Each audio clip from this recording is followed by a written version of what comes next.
Hello, everybody. Welcome back to Four Sides of the Ring. It's Justin and it's Casey, and we're here to talk SmackDown.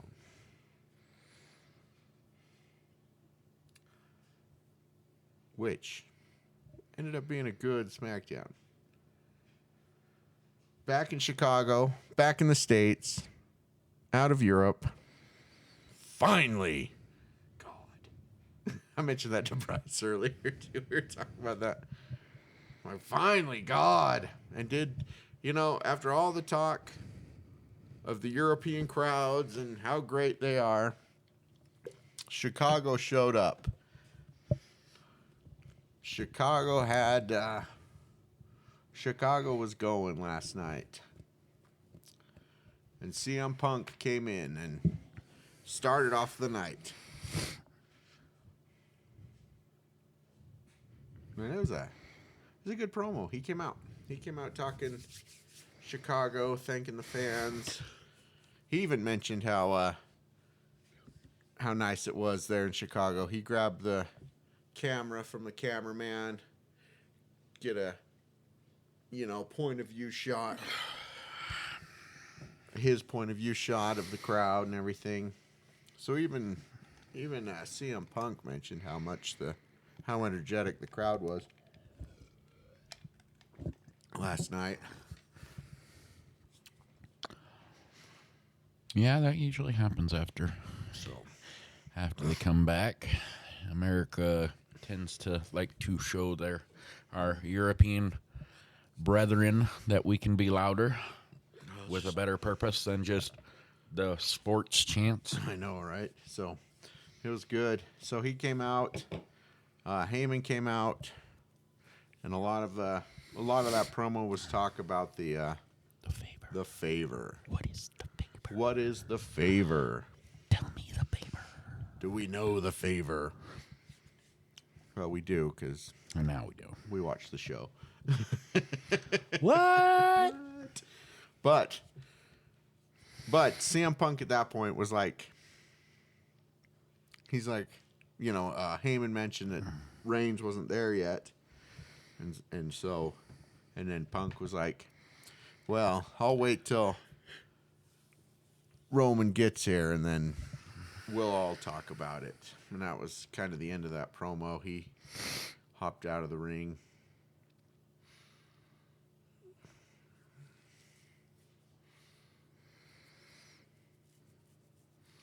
And then, Heyman took off. So. Yeah, he's a little stressed out right now. Hey, that is not what was supposed to happen. But thank you, phone. I better lie since I did that earlier. Yeah, so at that point, Heyman's stressing out about the favor.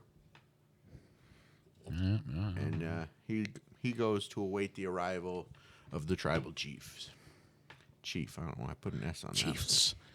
Chiefs, there's more than one chiefs. I know why I did, because I don't actually know how to speak.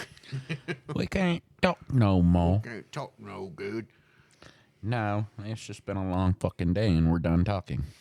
All right. And yet we're talking. So our first match of the night was the debut of Rey Fenix. And he was going up against Nathan Frazer. That was this is a solid debut. Well, you can't expect anything different. He's Penta's brother. Yeah, I think little brother. We got if I gotta say anything, and it might lead to perhaps a tag team dominance once again with Penta and his brother Rey, which will be rather nice. Well, they're both definitely going to get... Well, see, and that's the thing, though. Unlike Penta, Rey went up against an NXT roster rather than main roster guy. That's true. Frazer was making his... Not that it was bad. His SmackDown debut, so... It was his debut. Not that he's going to be on SmackDown, I'm sure, but just his first time being on the main roster. And it wasn't a bad match. It was actually rather rather good. Definitely, honestly, I'm sure there are a few people on the main roster you could have given Ray to, but I think Ray and Frazier really complemented each other in the ring quite well. With their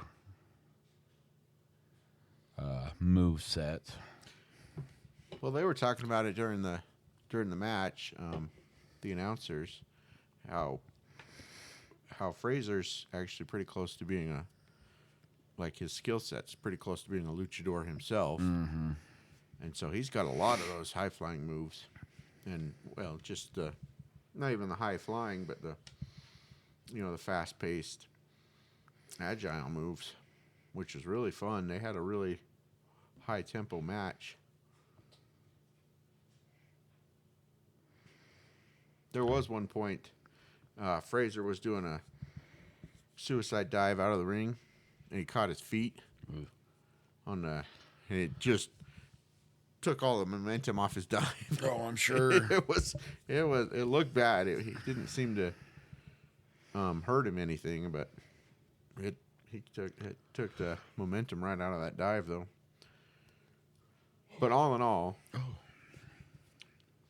excellent match. Which Phoenix took the win, which wasn't really surprising for his debut and everything. I think WWE wants both Phoenix and Penta to be, big names here in WWE. So, well, that's what you need to do. You're bringing people in from other channels of wrestling. You need to put them up and show them that, hey, we're going to respect what you can do. Where you get one of the best examples I've got is AEW with Mercedes Moné versus Stephanie. Because Stephanie had a title, and the moment she went to AEW to help them or be on there for a minute, she immediately lost her title and to Mercedes. And people question why she chose WWE over AEW. Well, here's why. Right. First fucking time, I'm nice enough to come and be a part of your show, and you make it to where I lose poorly. Right. Don't get me wrong, like Jordan, and we've had Jordan Grace from TNA, we've had Joe Hendry, and they've lost, but we never cost Jordan her TNA championship. She went back to TNA and lost it to a TNA competitor. Where fucking Stephanie lost her, what is it, CMLL or whatever, whichever one it was, her title to Mercedes, and Mercedes is still carrying it to this fucking day. Right. Kind of defeats the purpose of having fun out there, Nope. If one person just has that much control. That's why you don't give your talent the ability to call their own matches. Right. Figured we'd learn that from so many times with, certain other wrestling stars that made calls that really shouldn't have been made, all because of their ego.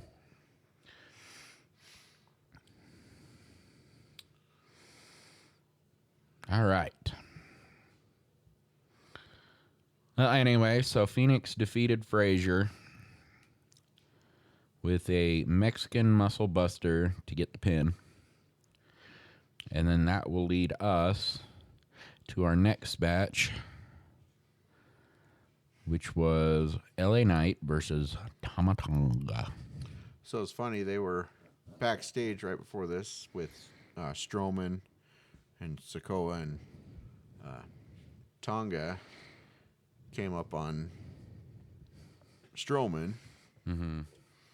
And then LA Knight came up. And then, picked the fight with Tama Tonga, and then he walked straight out to the ring. He's like, let's go, man.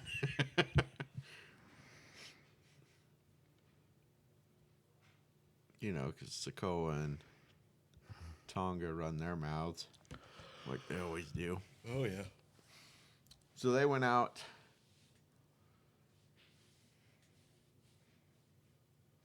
You know, they had a good match.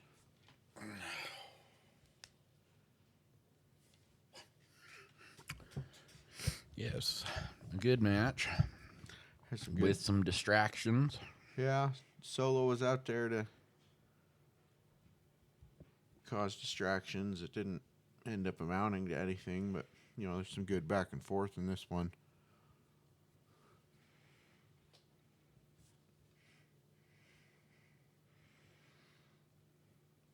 But, you know, at the end of the night, it was LA Knight. Yeah. Defeats Tomatonga. You got Tomatonga. Which, honestly, you know, wasn't a horrible match. I didn't have a problem with it, but sometimes it's just the repetitiveness of the same people facing the same people over and over again right now that gets to you. Yeah, I dare say we're coming down to... Well, once WrestleMania is over, a lot of that will change. Yeah, we're coming down to the shows right before WrestleMania, so we're not going to get much more in way of big-time matches now, so... Yes. For the next week or so. Well, anyway, so that ends that match, which leads us to the talk of the night. The greatest thing that has ever happened in Chicago. If no one said anything yet, thank you. All right, thank you. The buzz alone on everyone saying, "Oh, they cued the booze in, they did this, they did." No, they didn't. So it leads with Charlotte and Tiffany having an interview in the ring with Wade Barrett. The crowd. Oh, well, the crowd is exactly where the crowd was going to be. They are giving Charlotte Flair the ultimate heat of heat because no one, let me rewind, re-say that, no one wants her where she's at right now. We're all fucking tired of it. And you want to sit there, okay, I'm getting heated.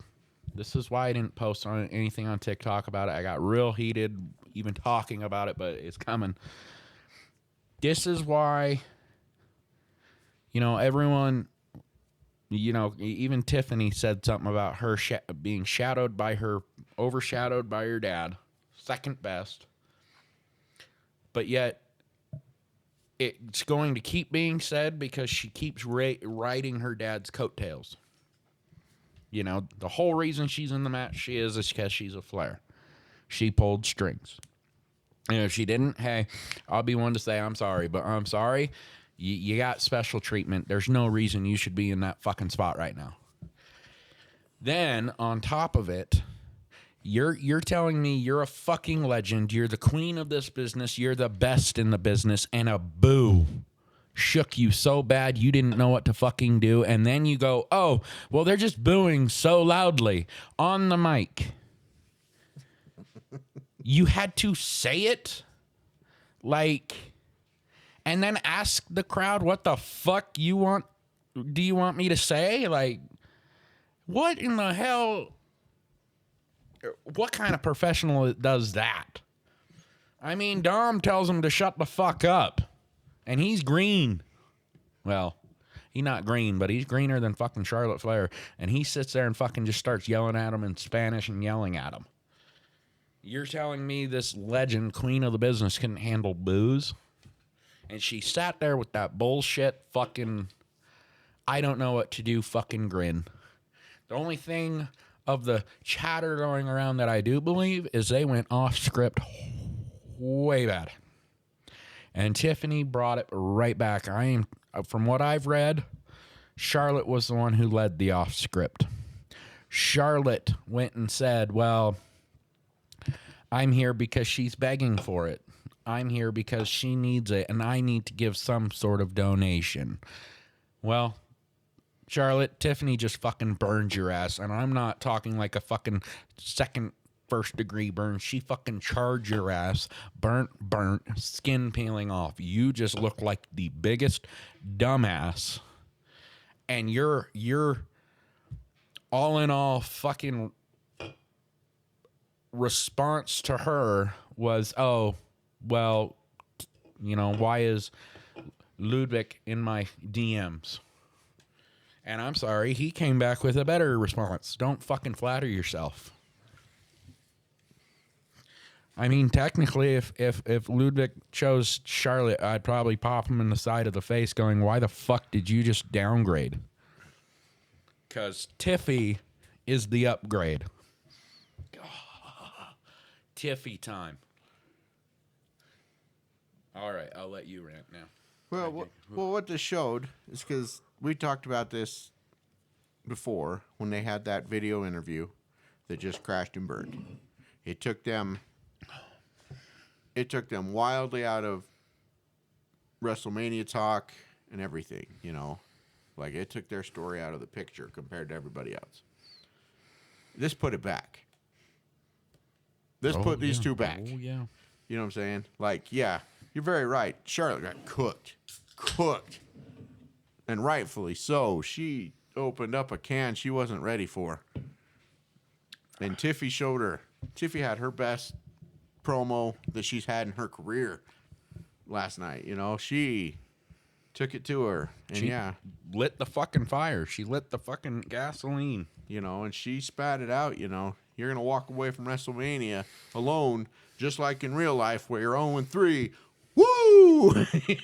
She got out of the ring fast after that, too, because she knew she was going to get popped. She was going to get, But you know what? Charlotte, that's what happens when you go off script. That's what happened. You get it shoved down your fucking throat. And I mean, even Tiffany came up going, what are you, the selfless fucking warrior or the bitch that cries on a talk show? Which is it? So, this fight's going to be something else It got real very fast. Oh, they're going to have to worry about how it's going to go. So, because these girls are not going to take things lightly in that ring. Come WrestleMania, they're going to be fighting, so it's going to be one to watch. And I'm sorry, but Charlotte, you brought it on yourself. You're the one who instigated that. You keep going off script and screwing people over. You did it in the fucking interview. Yeah. Weeks ago. You did it Friday, last night. That's your fucking fault. Yeah. Only this time, Tiffany learned from the last time and had herself ready to come back. Let's be clear about something, too. Has 16,000 people in that arena booing her. There's going to be some 70,000 people in Vegas booing her. And that shook her. Anyone who wants to argue with me on that one, I will fucking freeze frame per second and show you the glow that she came out to as the queen to the fucking pale-faced, fuck, they really hate me. She understood. So those of you that are going to be in Vegas that night, make sure you give it to her. Fuck. All right, let's move on to the tag team.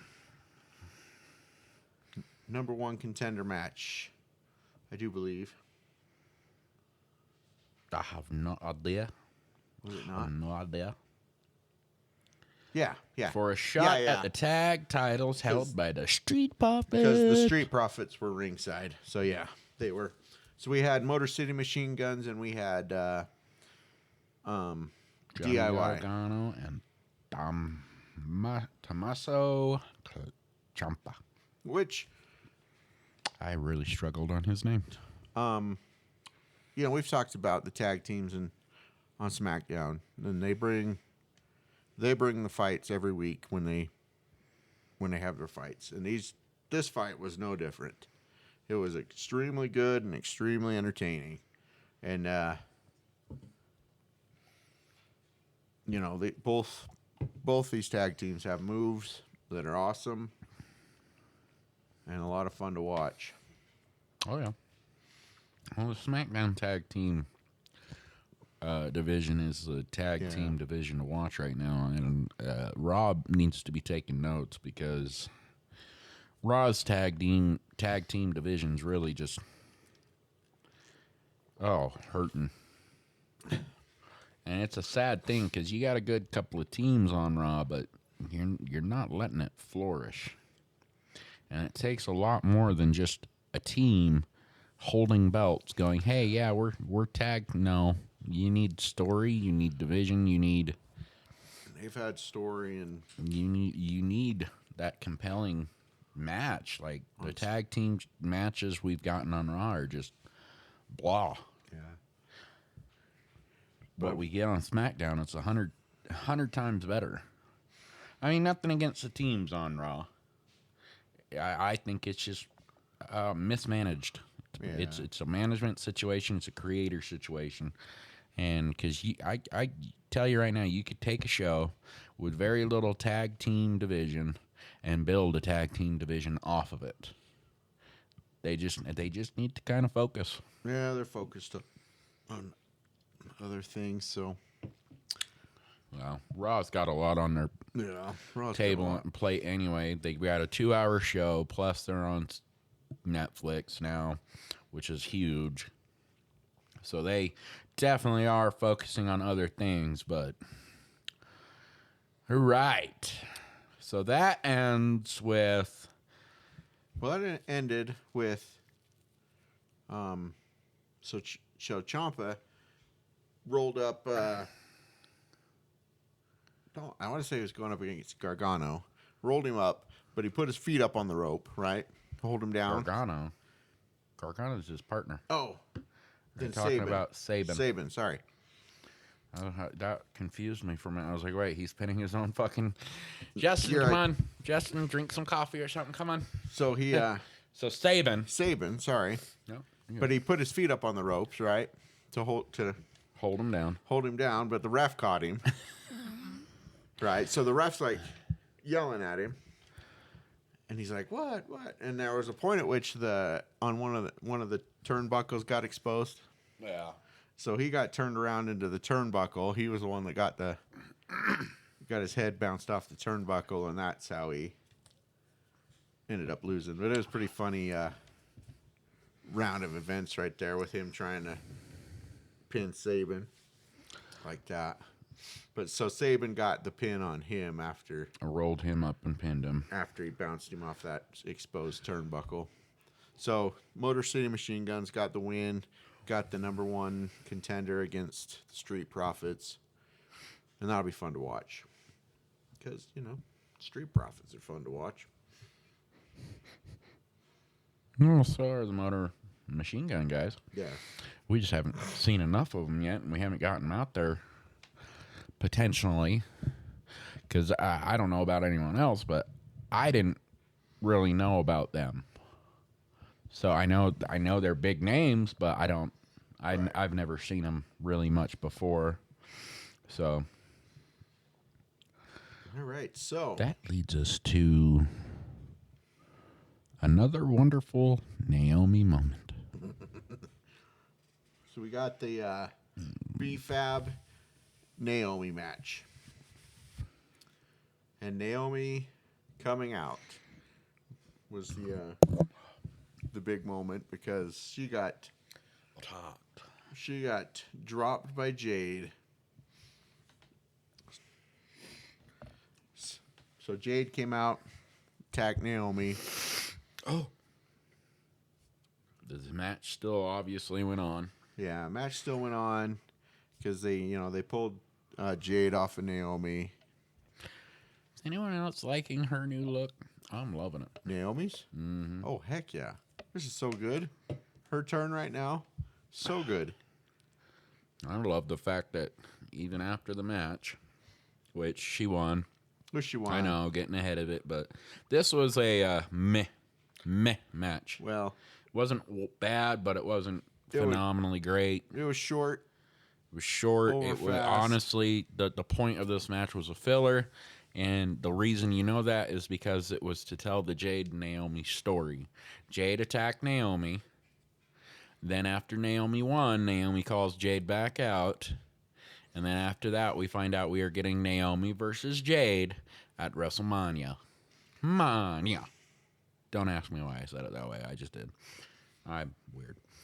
No, I like Jade's gear tonight. But to bring this into factor, because we will, I don't know how we'll, if we actually get into it, but if not, we'll bring this up at the end. But this brings into factor, okay?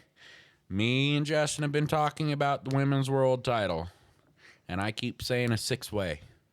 And the argument's been, well, why would they all be there? So now we've got Bianca, Io, and I'm fairly certain come Monday we will have, Rhea's going to be there, but we'll have Rhea there officially. But now you just got Jade and Naomi there officially too. So they're going to be there. And like I said, down the road, we'll talk about this next one, the next one, which is Liv. But we might be seeing some things happening at WrestleMania. It might not be an actual match, but a lot of people interfering. And it needs to happen because it's going to draw into the SummerSlam story. We could probably talk about that. Does it happen officially, or is it just a backstage thing? We could probably just talk about the Liv Morgan announcement. Yeah, because it was I don't know when it was announced. I tell everybody, I watch highlights, so I don't get a lot of key info. It was quick anyway. Nick just popped up, and he announced that next week there will be a gauntlet between all the Raw and SmackDown women's tag teams. So just Raw and SmackDown, not even NXT? He said, well... Do we have names of the teams? No, because he did mention it was between him and Adam Pearce came up with this, so it might just be Raw and SmackDown. Oh, yeah. So the Raw and SmackDown women's tag teams are going to have a gauntlet for a number one contender against... Liv and Raquel at WrestleMania. So that means we get our last girl. So all of them are there. All 6 girls will be there. So we have our Liv Morgan match at WrestleMania. She's going to be at the tag team. Now the question is, do they all interject? And we have Naomi. Let's face it, Liv's not. If Rhea is officially in that match, Liv's not going to want her to win. So this is what's going to happen now. Okay, listen. This is what's going to happen now. Rhea is going to be the ref for Bianca and Io. Then Liv has no reason to do anything. All right. Good job. You just cut Liv right out of interjecting at all. There we go. Cut her out. That's how it's going to be. I'm just kidding. That's just a joke. I'll tell you right now. Here's a thought process down that road. Is Monday we get the official. Now it is a triple threat. You ended the match in a double, not one, but a double DQ, meaning both of them did something to Bianca. So now they're going to be like, okay, it's going to be a triple threat match. Well, Liv Morgan tour, Revenge tour, is not going to live with Rhea getting into that match. So she, whether she has a match or not, is going to make sure to interject herself at the end to stop Rhea from winning. Jade and Naomi, again, don't want to see Bianca proceed on because shit's gotten heated between all 3 of them. So either Naomi or Jade or both are going to interject. Or just Naomi, and then Jade comes to protect her friend that she's been questioning and whether she can trust her or not. And try and run off Naomi, causing another story between Bianca, Naomi, and Jade going forward. The only thing we've got right now is who would help Io. Or would Io capitalize, seeing as how she's been getting pushed in the face by everybody. So the moment one of those two is down, she jumps on top, takes the win, and walks out with that title again. Mm-hmm. And then comes SummerSlam, we get the bigger match. We get the bigger match, yeah. Because like I said, yes, WrestleMania is the Super Bowl of wrestling, but at the same time, this year, it is not. Because we are getting a second PLE with 2 nights, and that's SummerSlam, and they need to sell a huge story for SummerSlam. So everything here is another build-up for that story. So we could definitely see some shit happen, and I'd be surprised if we don't. We'll know for sure come Monday if it's a triple threat match. But anyway. Yeah, we'll talk about that more Monday after Raw. Yes. See if we get... Because it looks... I mean, that's what I'm betting. It looks like we're getting the triple threat match, so... That's the way it's worked in the past. And it's honestly what will probably happen just because of the fact that the match ended in a double DQ. Yep. So backstage, we had a little... Naomi defeated B-Fab. I don't think we said that, but it was obvious because she won and then turned around and called out Jade, and it turned into a huge-ass fucking fight again. So backstage, we had a moment between Pretty Deadly, The Miz, and Carmelo. What are they calling themselves?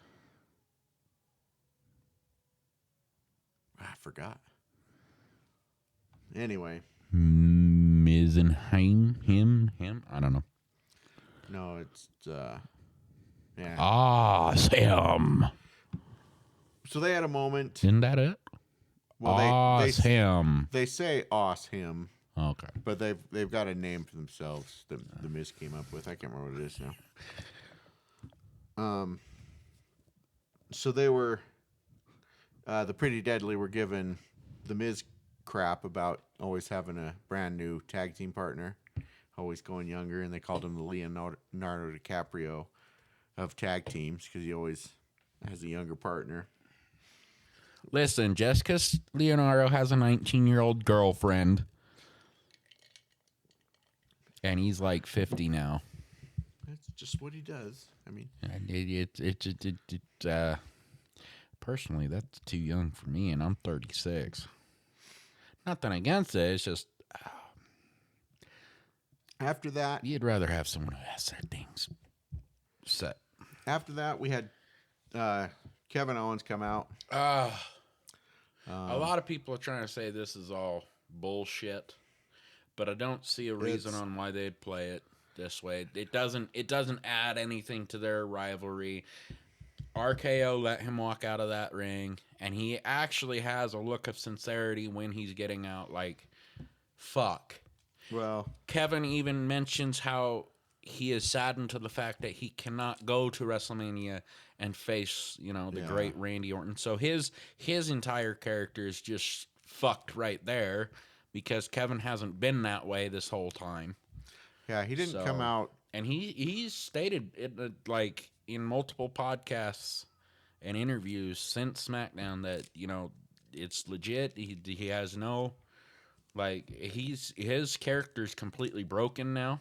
Yeah, he broke. That's the thing too. Is like he just came out and broke character. Like immediately, he's done it in interviews. He's stating that he's actually saddened to the fact he's not going to WrestleMania with RKO. Doesn't know when he's going to be coming back. He even stated that it wasn't a hardcore match or a ladder match or any of those matches that fucked him over. It was a day-to-day match that he had done multiple fucking thousands of times with moves he had done countless times throughout the years, and it just got him. And that sucks because he had, in one of his interviews, he was saying he had an MRI done, I think, back in December. I can't remember. But this last year, cleared him. Like, hey, man, you're good. And then one little twang, and he was like, something's wrong. We need to get checked. And they're like, shit, bro, like, we got to get you into the operating room. We got to get you worked on. And that sucks. Now we don't know how long he's going to be gone. We don't know. I don't even know what the fuck happened. what it is. No official word on what the injury really is outside of just a neck injury. Definitely a lot of locker room outpour in support, which you don't see that if it's a storyline. Yeah, that's the other You've thing, got plenty of fucking people out there right now saying, hey, everyone's jumping on social media saying, we're here for you, sending love and stuff. we love you, best wishes. And honestly, I don't have any way of actually messaging him. I'm not a superstar, megastar. I don't get to talk to the big guys. Maybe one day, but not today. But he, obviously on our end, yeah, we wish him the best. We hope he comes back flying. I'll tell you right now, I love KO. I've loved him since day one. When he's a heel, he's the bad guy you love to hate, and when he's a babyface, he is the comedic fucking angel. So did you notice when he's leaving the ring, someone said something to him? I never got like an audio on that video. I couldn't hear what the person said. I don't know. It's like someone called him out or something, but he turned around and he got in their face. And basically, you could see him mouth off, "Fuck you." During the show, cameras cut back to the ring, so you never saw what happened. But people posted online fan video, so you can see that he called out the guy that said something to him, and it was a short exchange, but he was clearly ticked off. And seeing that sad too is like people they take shit way too personal, especially in a wrestling venture. It doesn't matter if you hate the guy or love him, hate his character. He is still a guy. He is still a person. And the fact that, I don't know if anyone else noticed this, but he paid homage to Bret Hart last night. Because he wore that hoodie of Bret Hart's. And it is probably to pay homage to the fact that Bret Hart's about to be, for the third time, inducted into the Hall of Fame. Yeah. Which is a huge deal. And let's face it, we would have never thought we were going to get Bret Hart back into the WWE ever after the way they ended things. Right. I mean, luckily we did. I mean, anyone and everyone who wants to say he is not that great of a wrestler should really go watch his matches. Oh, yeah. He's phenomenally great. But, yeah, I mean, it's sad. I never got a clear audio on what the fuck was said, but you can clearly see Kevin telling him, fuck off, fuck you. But then going back to the ring, Nick had to break the news to Randy that he no longer had a match at WrestleMania. Which has technically been filled now.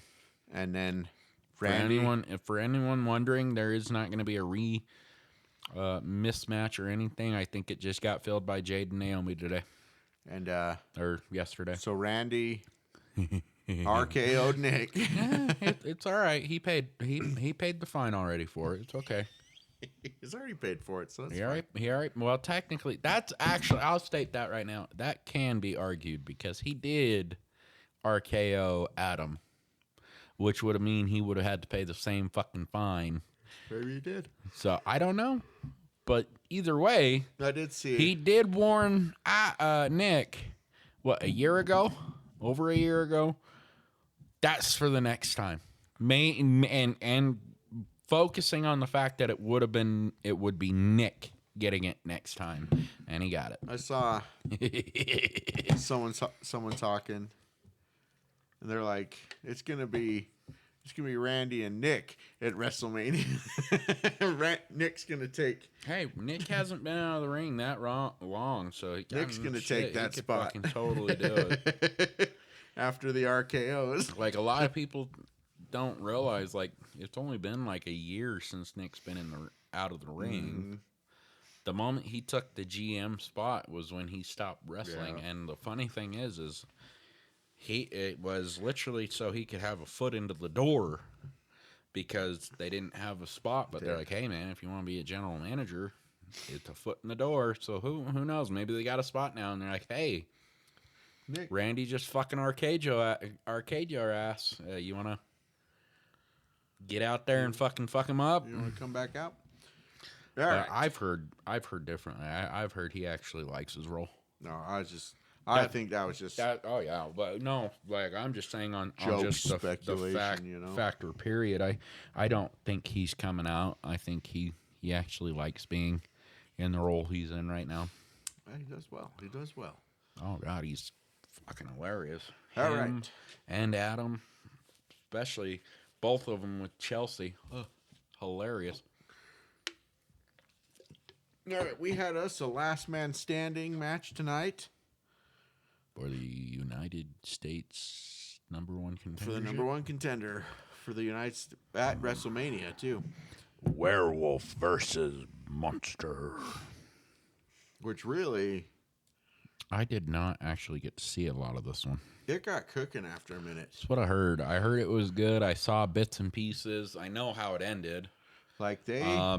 And I know these two, I guarantee they fucking brought it. Well, once they got out of the ring a little bit, and, they got to that barricade right there. Yeah. And Strowman ran around and put Jacob through it. Mm-hmm. They're both like, down.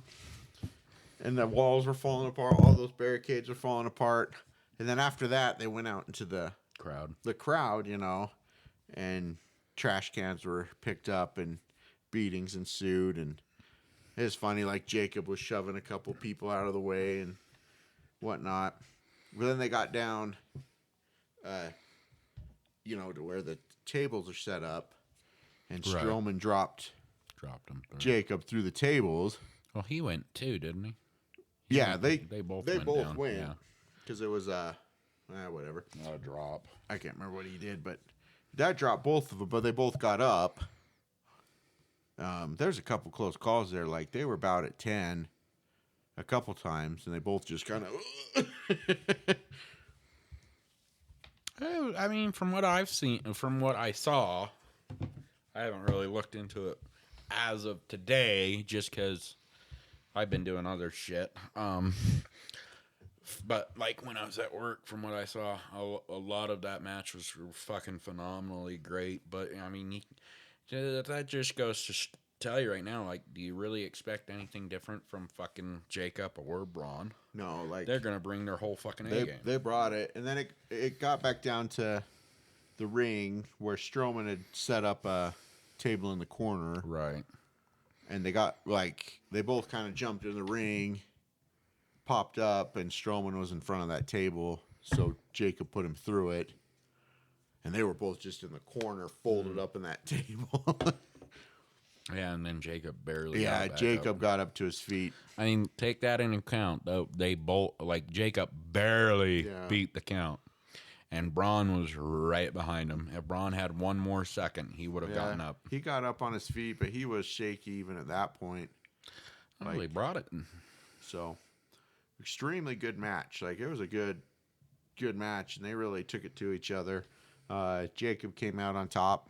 He gets the #1 contendership at WrestleMania. He gets his shot at WrestleMania. And I mean, if he's not, beat to shit, come 2 weeks. He beat the shit or not, he's going to take it there. And just to state right now, just at the fucking roster, the matching cards that's happening at WrestleMania, it's like, if I could tell myself a year ago, hey dude, it's worth the fucking $1,000, get the fucking ticket, I so would have. I'm jealous to the fact that these are your cards. I would have loved to have been there, even if I were clear up in the nosebleeds watching it on the fucking teleprompter, big ass screen. I would have still loved to have been there. Or I would have, rented out a booth in that big ass fucking screen room at in Vegas, one of those places where they do all those big events. It would have been fun. Bummed I don't get to go.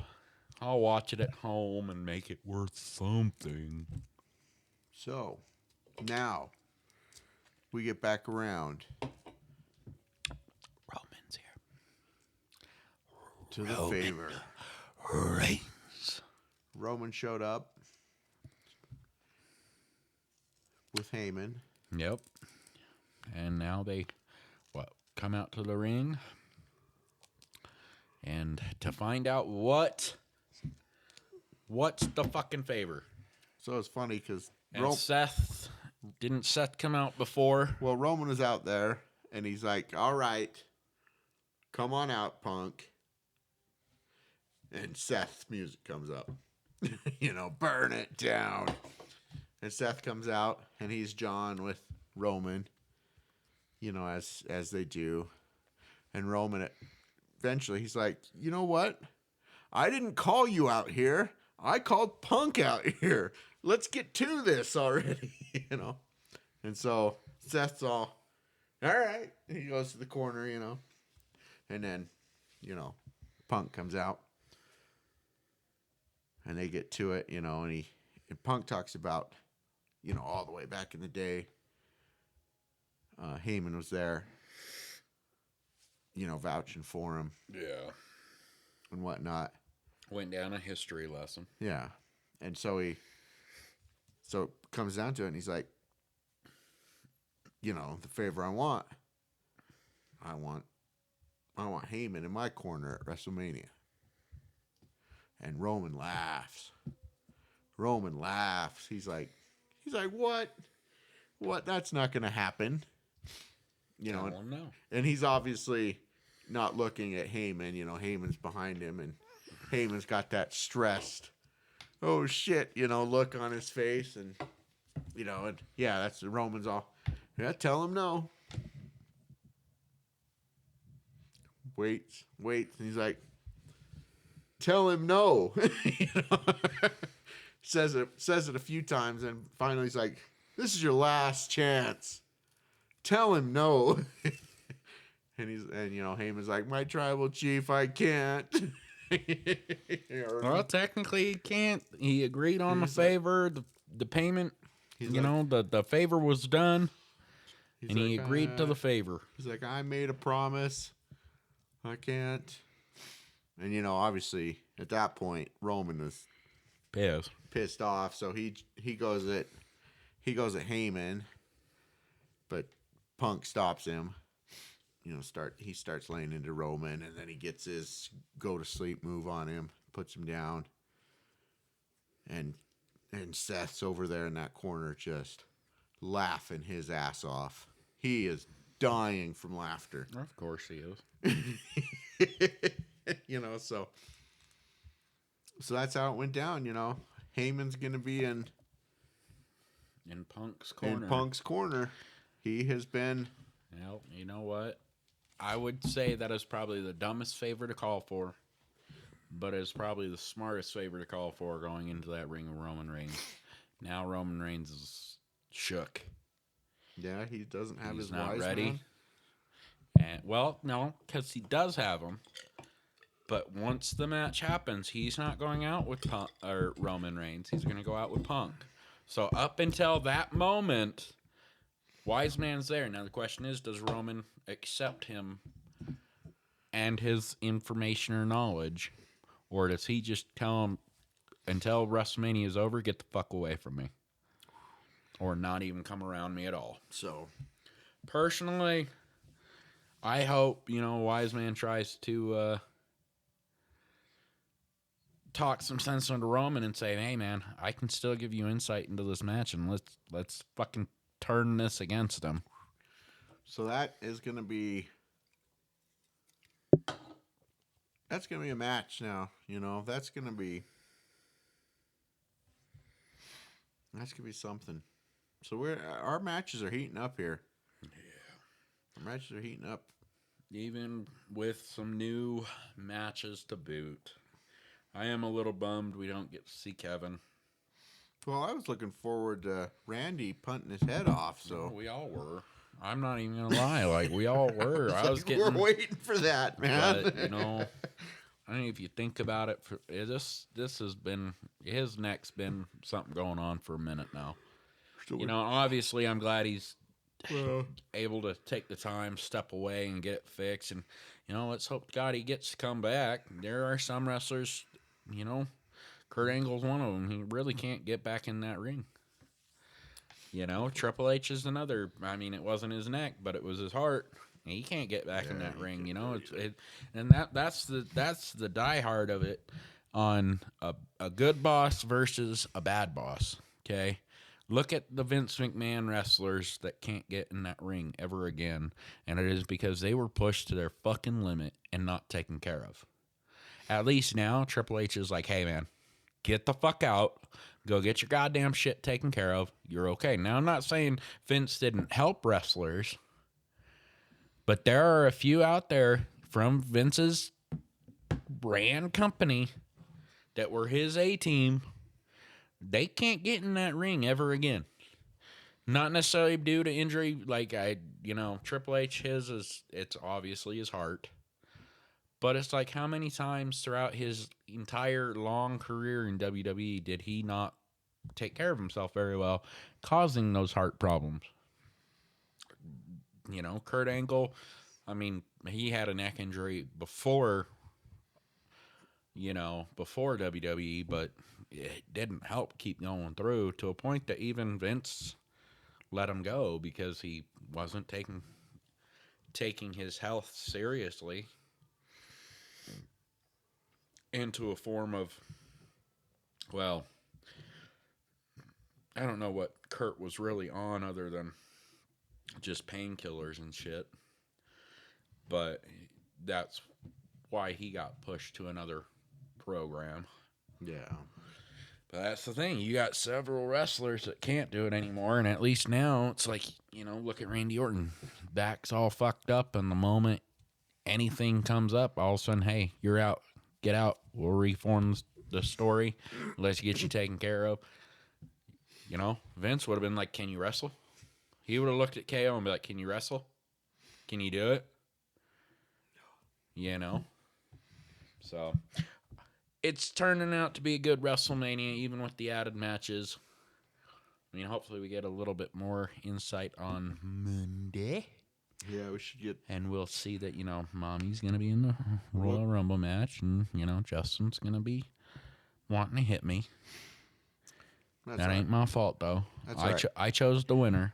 EO will retain, so it's fine. Honestly, I think that's probably how it's going to go. No, it makes sense. Even if any of the girls interfere, EO retaining by an oops or an interference is going to carry that story. Yeah, it'll carry it to SummerSlam. So I think that might be what happens. If not, I'll be surprised. But right now, until I have at least the week of WrestleMania, I'll have a better insight because we'll know what everything's going down to. But I think right now, interferences are going to happen by everybody, screwing everybody, and EO is just going to be able to retain. That's why they're making her look like a pushover right now, shoving her down by her face. Well, guess what? The pushover is about to fucking pin your ass, and then the only time you're going to see her next is at SummerSlam, and it's going to be the biggest fucking match of the year. It's going to be fun. It is. We got 2 weeks. 2 weeks. All right. Well, save your money. Let's get 2 days of pizza parties. We will call it for tonight. We'll be back with you after Raw. Oh, hang on. Woo! Sorry. We'll be back with you after Raw in a few days. Thanks for joining us. We'll see you on the next go around.